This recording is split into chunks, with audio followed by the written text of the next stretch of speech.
Shalom à vous, la Martinique. Je suis la sœur Christelle de la Côte d'Ivoire. Et mon témoignage, je souhaiterais le commencer avec un chant. Je ne peux imaginer combien cela t'a coûté. À la croix, tu as pris ma place. Mon Dieu, tu t'es donné. Je ne peux imaginer combien ça coûterait. À la croix, il a pris ma place. Mon Dieu s'est donné. Il a pris ma place, c'est vrai. Il a pris ma place. Il a pris ma place. Il a pris ma place. Il est fidèle, fidèle.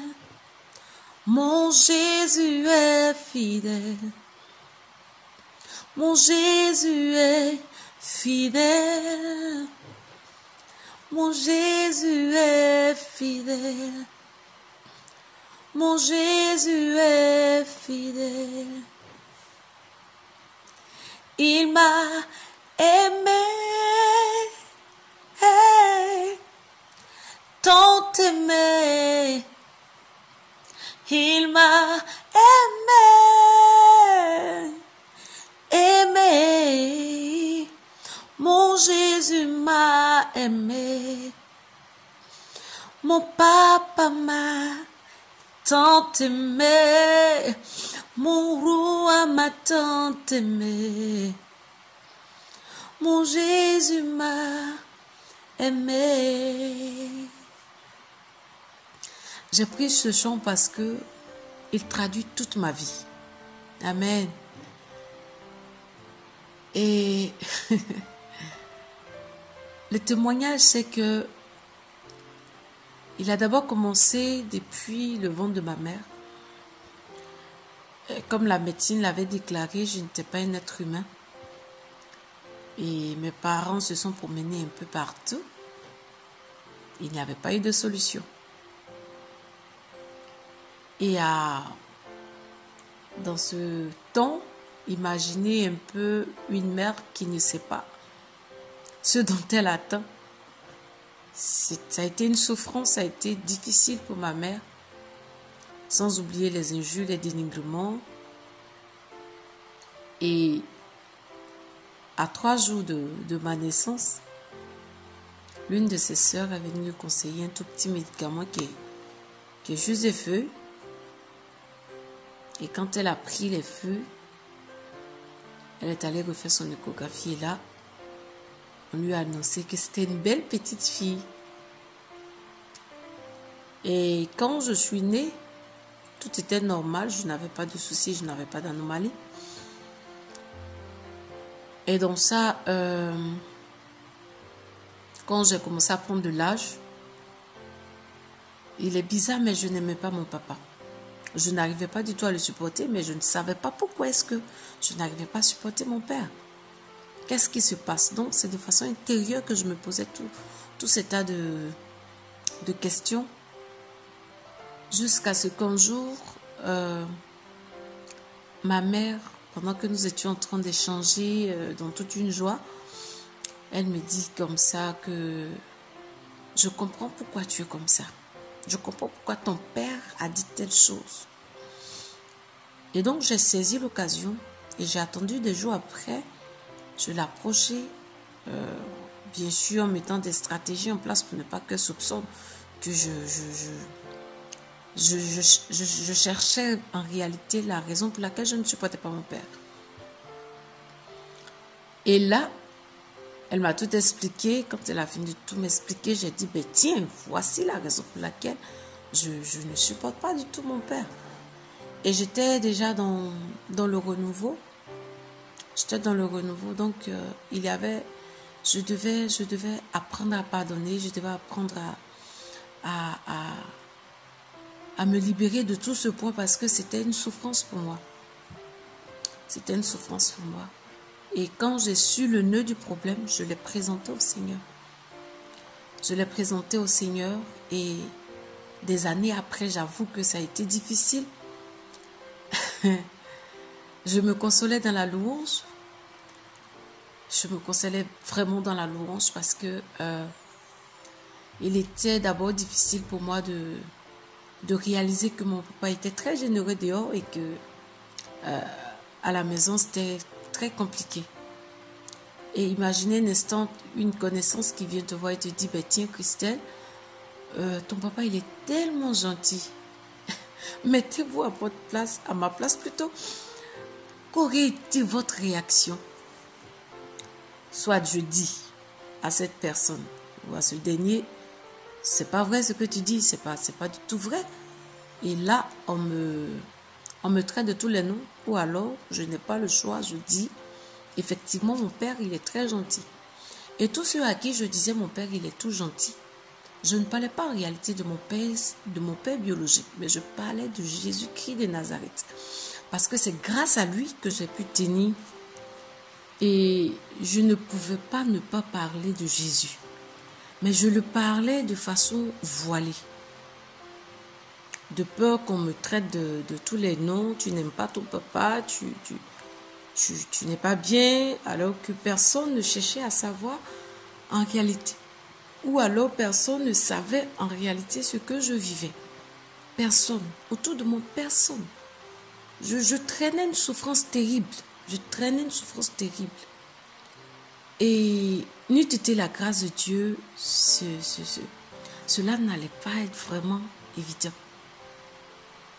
Sincèrement, c'était difficile. Mais là, le Seigneur va me rejoindre. Et dans cette vie de chantre, le Seigneur va m'apprendre ce que c'est que l'amour. Dans les débuts, comme tu es dans une certaine souffrance, tu es déjà prédisposé à une certaine sorte de prière. C'est-à-dire tu chantes avec tout. Ne chante pas avec l'émotion, mais tu chantes avec l'émotion. Tu exprimes à Dieu ce que tu vis. Mais tu n'écoutes pas le Seigneur de tout ce qu'il te dit, non, parce que la blessure est intense. Donc tu n'entends rien, tu ne reçois rien, tu ne fais que parler à Dieu. Et le Seigneur va me rejoindre dans ce temps. Il va commencer à me parler, un peu m'enseigner personnellement de l'amour.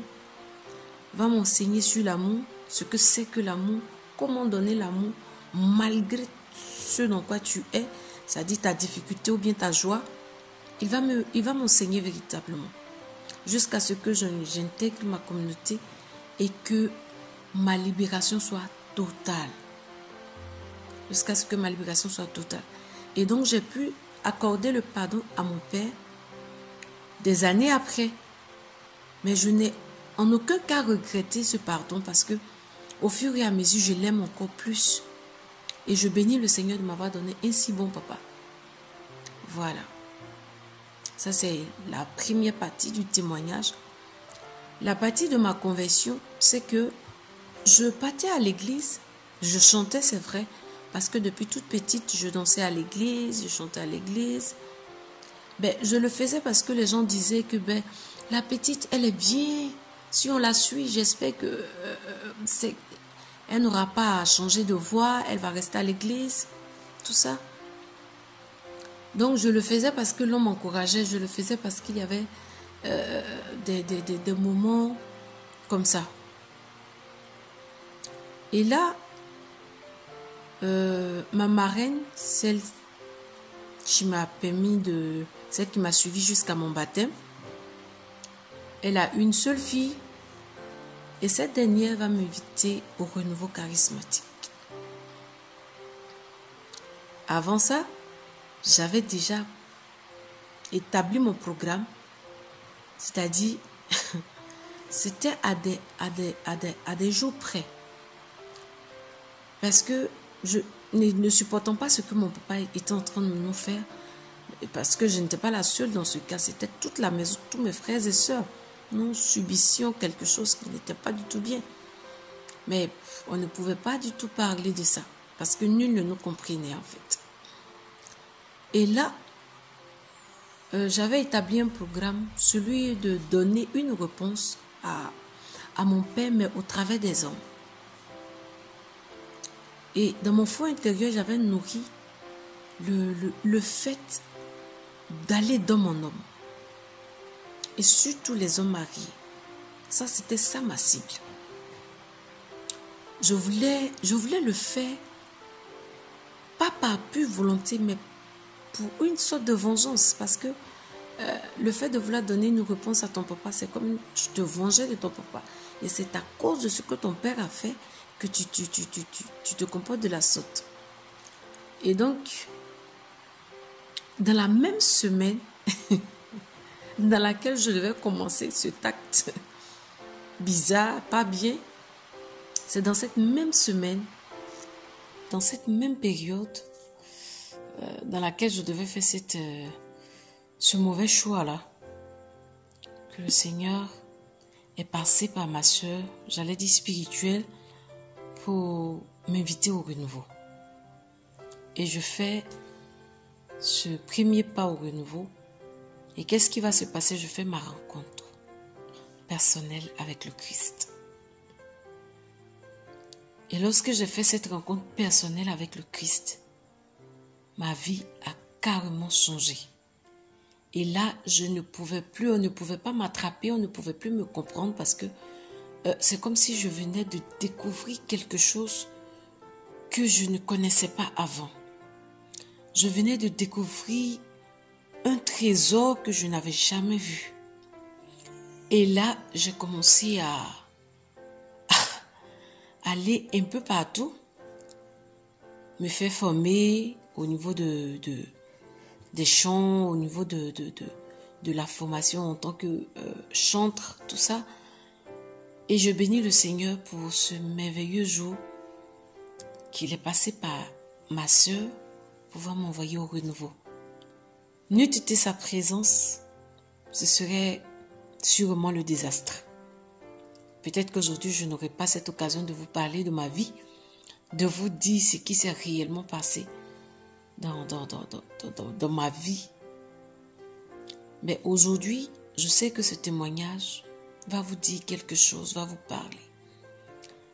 Et je bénirai toujours le nom du Seigneur pour ce pays, la Martinique, qui a vécu beaucoup de choses sur le plan blessure intérieure et tout. Et les plaies les plus difficiles à soigner, ce sont les plaies intérieures. Et je voudrais inviter chacun de vous à se laisser toucher. Parce que c'est lorsque tu te laisses en réalité toucher que le Seigneur peut venir à ton aide. Sans cette rencontre personnelle, ça ne peut pas. Et donc, je bénis vos vies. Tel est mon témoignage. Voici comment j'ai fait ma rencontre personnelle avec le Christ. Et je ne regrette pas parce que il me montre sa fidélité, il me montre sa gloire. Il me montre combien de fois je n'ai pas fait un mauvais choix. Et donc, je vous conseillerais de donner totalement votre vie au Seigneur, de donner dans tous les petits détails de votre vie au Seigneur, parce que c'est en lui que se trouve la vraie liberté. Que Dieu vous bénisse.